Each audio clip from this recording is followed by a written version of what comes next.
মন প্রফুল্ল হয়ে ওঠে, মন থেকে সেই বৃক্ষের প্রতি ভালোবাসা জন্মায়।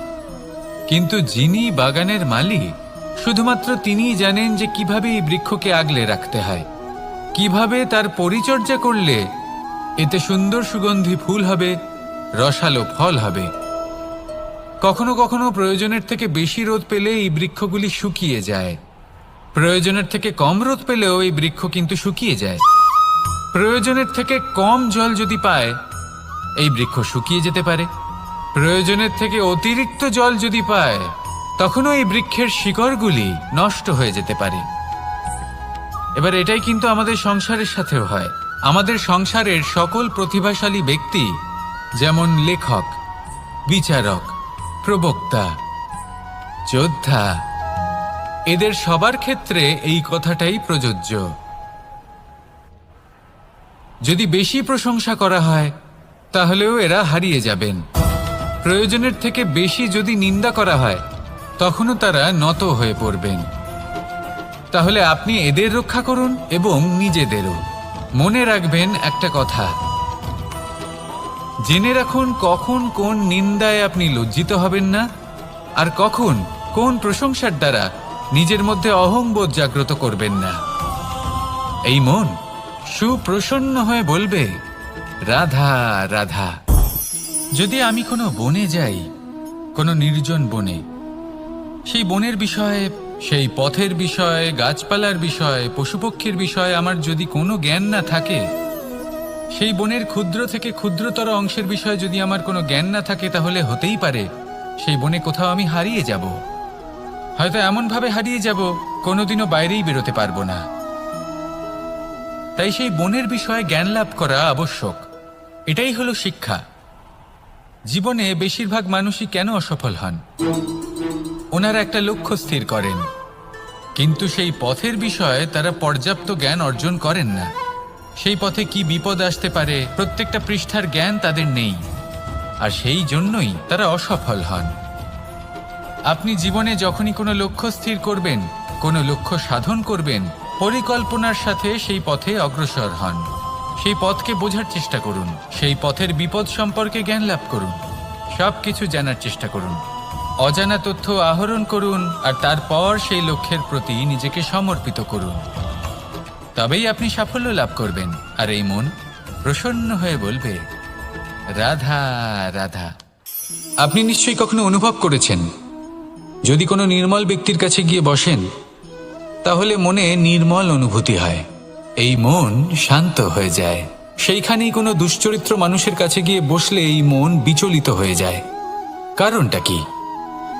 কারণ যে ব্যক্তি নির্মল মনের, তিনি সবার মধ্যে নির্মলতা ছড়িয়ে দেন। আমাদের অন্তরে যা থাকে, আমরা সেটাই সবার মধ্যে বিতরণ করি। যদি আপনি এই সংসারে শুভ বোধ ছড়িয়ে দিতে চান, তাহলে প্রথমে শুভ গ্রহণ করুন, তা অর্জন করুন। এই সংসারে জ্ঞানের শক্তি লাভ করুন, আর সেই জ্ঞানের শক্তি সংসারে বিতরণ করুন। শান্তি এবং সন্তোষ প্রদান করুন। কারণ যেমন বীজ এই সংসারে বপন করবেন, তেমনই ফল আপনি লাভ করবেন। যেমন দেবেন, তেমন ফিরেও পাবেন। এই সংসারে জ্ঞান প্রদান করুন, শান্তি প্রদান করুন, সন্তুষ্টি প্রদান করুন। এই সংসারে ভালোবাসা বিতরণ করুন, আর এই প্রেম ভাব নিয়েই বলুন, রাধা রাধা। এই সংসারে দুই ধরনের মানুষ দেখা যায়, এক সরল, দুই জটিল। এবার এই যে সরল ব্যক্তি থাকে, তাদের এই সমাজ দুর্বল মনে করে। এমনিতে দেখতে গেলে জলও সরল, বায়ুও সরল। ওনারা যেদিকে চাইবেন প্রবাহিত হতে পারেন, এনাদের যে আকার দেবেন সেটাই ধারণ করবেন। কিন্তু এরা বাস্তব রূপ ধারণ করলে তখন কি হয়?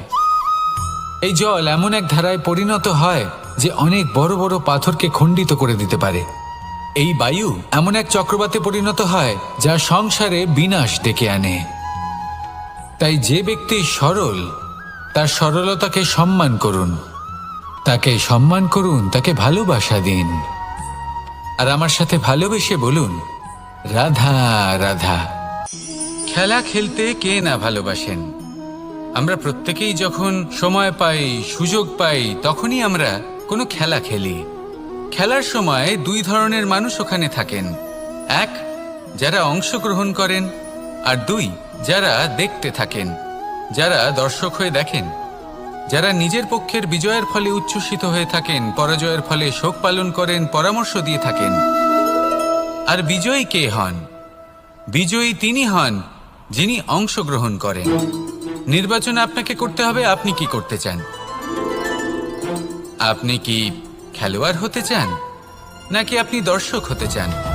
যদি আপনি বিজয়ের আনন্দ লাভ করতে চান, সেই রোমাঞ্চ অনুভব করতে চান, তাহলে খেলতে হবে। ময়দানে আপনাকে নামতেই হবে। পরাজয়ের সম্ভাবনার ভয়ের সাথে আপনাকে লড়াই করতেই হবে। বিপক্ষের আহ্বানকে স্বীকার করতেই হবে, খেলোয়াড় হয়ে উঠতে হবে। তবেই এই বিজয়ের সম্ভাবনা থাকবে। আসলে কি, দর্শক হয়ে পরামর্শ দেওয়া অত্যন্ত সহজ। ময়দানে নেমে অংশগ্রহণ করা অত্যন্ত কঠিন। আর এখানে যেটা সহজ, তা আপনাকে বিজয়ের পথে কখনোই নিয়ে যাবে না।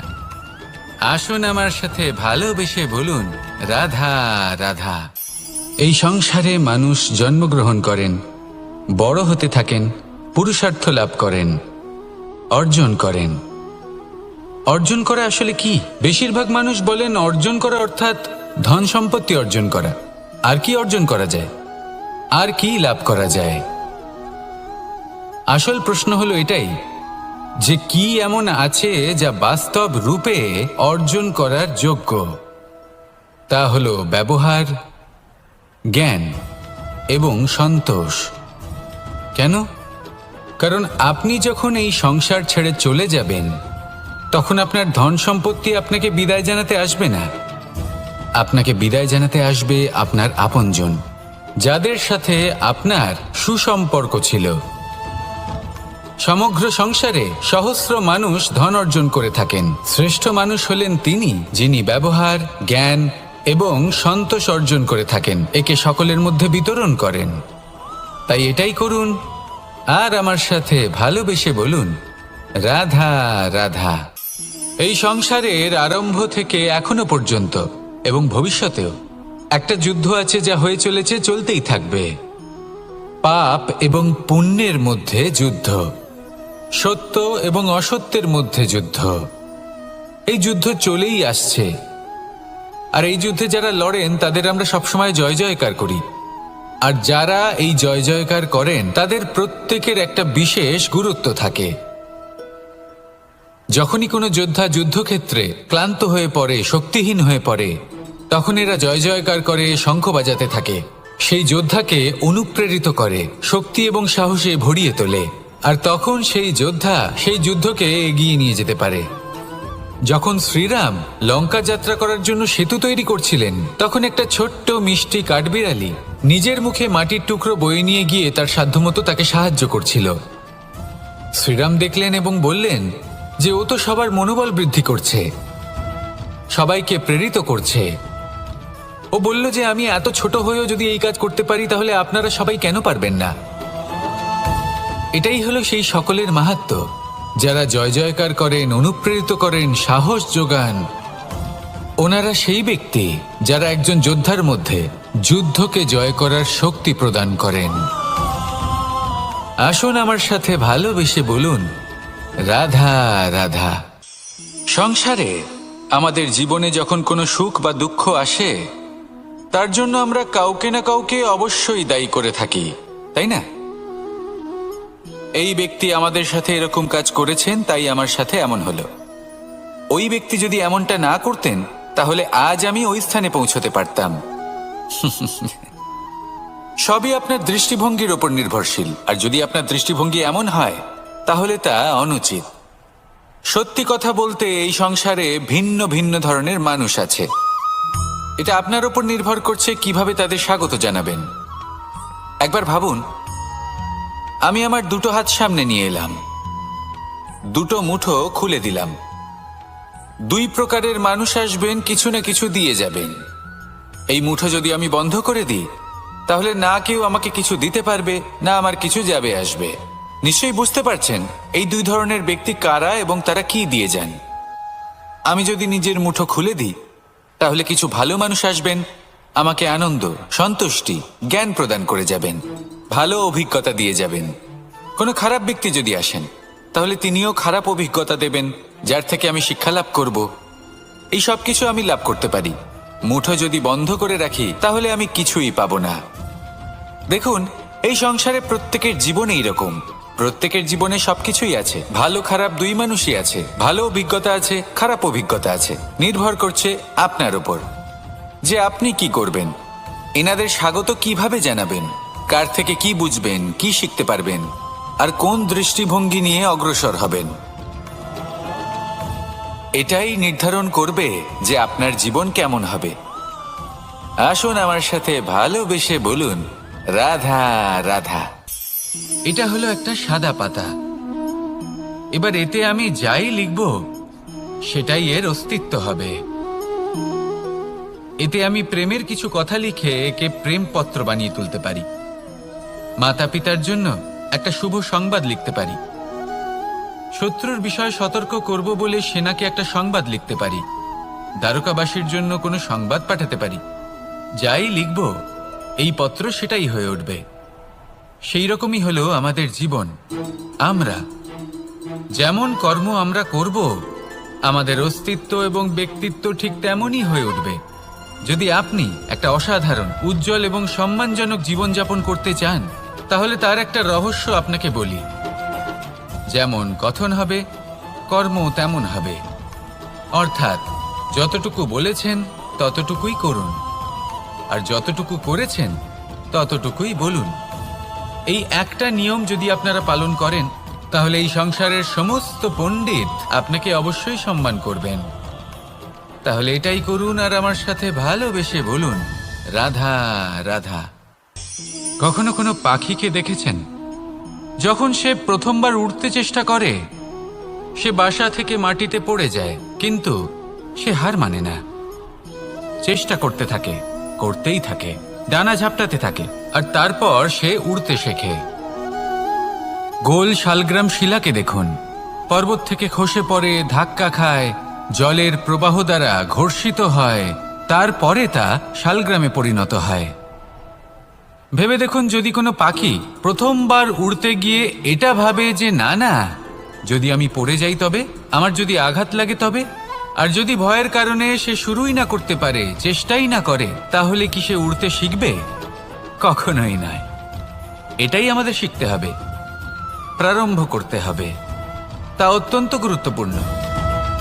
যখন আমরা কিছু শুরু করি তখন ভয় করে, কিন্তু যদি এটা না করেন জীবনে কখনো সামনে এগোতেই পারবেন না। হতেই পারে প্রারম্ভ করার পরে আপনি পড়ে যাবেন, বারবার নিচে পড়ে যাবেন, কিন্তু যদি নিরন্তর চেষ্টা করতে থাকেন তাহলে একদিন না একদিন আপনি অবশ্যই সফল হবেন। এই শুরু করাটাই সব থেকে বেশি কঠিন।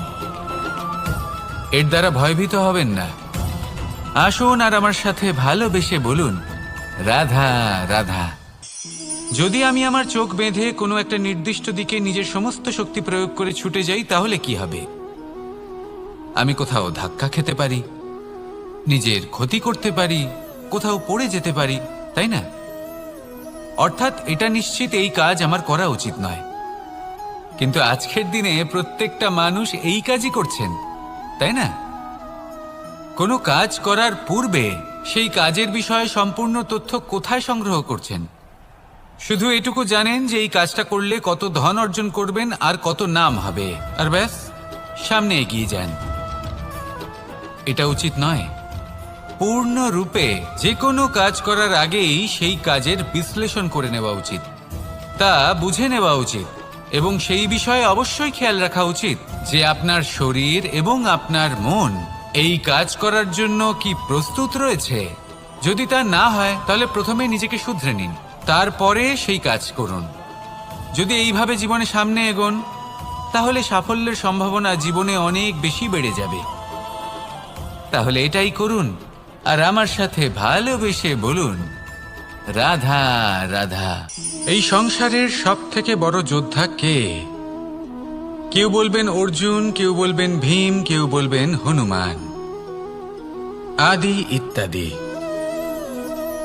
কিন্তু এই সংসারের সব থেকে বড় যোদ্ধা আপনার মনের ভেতরে আছে। আপনার মনের মধ্যে আছে। সেই ব্যক্তি সবথেকে উঁচুতে পৌঁছতে পারেন যিনি নিজের অন্তরের খামতি বুঝতে পারেন, নিজের দোষ বুঝতে পারেন, তার সাথে লড়াই করেন এবং তার উপর বিজয় লাভ করেন। যে ব্যক্তি এটা শিখতে পারেন, যে ব্যক্তি এটার উপর জয়লাভ করতে পারেন, তিনি হলেন সবথেকে বেশি শক্তিশালী, সবথেকে বেশি বীর এবং সবথেকে বেশি পরাক্রমী ব্যক্তি। আমরা সকলে এই সংসারকে পাল্টাতে চাই। তার জন্য প্রথম পদক্ষেপ আপনাকে নিতে হবে, নিজেকে দোষমুক্ত করতে হবে।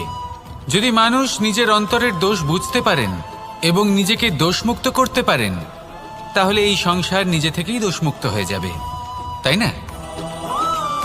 তাহলে নিজেকে দোষমুক্ত করুন আর আমার সাথে ভালোবেসে বলুন, রাধা রাধা। মানুষের জীবন সবসময় ন্যায় আর অন্যায়ের মাঝে ঘুরপাক খেতে থাকে। প্রত্যেক মানুষের মনে হয় কোথাও না কোথাও তার সাথে অন্যায় হচ্ছে। কেউ বলেন যে ভাগ্য আমার সাথে অন্যায় করেছে, কেউ আবার বলেন এই সংসার আমার সাথে অন্যায় করেছে। আর প্রত্যেকেই ন্যায় বিচার চাইতে বৈঠক দাবি করে বসেন। কখনো এই বিচার গৃহে যান, আবার কখনো ওই বিচার গৃহে। যদি সত্যি কথা বলি, এই সংসারের সব থেকে বড় বিচার গৃহ আপনার কাছেই রয়েছে, আপনার মন। আপনার মনই হলো সব থেকে বড় বিচার গৃহ। এ খুব ভালো করেই জানে কি শুদ্ধ আবার কি অশুদ্ধ, এর শুভ অশুভর জ্ঞান রয়েছে, এ সব জানে। দেখতে গেলে প্রত্যেকটা মানুষ যদি নিজের মনের কথা শোনেন, তাহলে তিনি ভালোভাবেই বুঝতে পারবেন তিনি কি উচিত করেছেন আর কি অনুচিত। দিনে একবার রাত্রের নিদ্রায় যাওয়ার পূর্বে নিজের সাথে বসুন, চোখ বন্ধ করুন আর বিচার করুন আজ আপনি কি উচিত করেছেন আর কি অনুচিত। আপনার মন সঠিক বিচার তখনই করে দেবে। আসুন আমার সাথে ভালোবেসে বলুন, রাধা রাধা। আপনি কখনো কোনো পাথরের বুক চিরে বয়ে চলা কোনো নদী দেখেছেন? পাথর নদীর সামনে নত হয়ে যায়, তাকে বাধা দিতে চেষ্টা করে কিন্তু কখনো বাধা দিতে পারে না। এই নদী হলো ততটাই শক্তিশালী, কিন্তু এর আরম্ভ কোথা থেকে হয়? দূরে কোথাও কোনো পর্বতের চূড়াতে এক বিন্দু জল ঝরে পড়ে আর তার সাথে হিম গলিয়ে দেয়। তারপর জলের শক্তি বৃদ্ধি পায়, তারপর অনেক বিপদের সম্মুখীন হয় আর অনেক ধরনের বাধা সে অতিক্রম করে। তার শক্তির এতটাই বৃদ্ধি হয় যে তাকে বাধা দেওয়া একেবারেই অসম্ভব ব্যাপার হয়ে যায়। দেখুন, নদী তো মহান বটেই, কিন্তু তাকে মহান করে তুলেছে কে? সেই সকল বিপদ যার থেকে ও কখনো পালায়নি। সেইভাবেই আমাদেরও বিপদ থেকে পালিয়ে গেলে হবে না, তার সম্মুখীন হতে হবে সাহসের সাথে, পূর্ণ শক্তি প্রয়োগ করে। তবেই আমরা শিখতে পারবো, তবেই আমরা সামনে এগোতে পারবো। যদি আপনি জীবনে কুন্দন হয়ে উঠতে চান,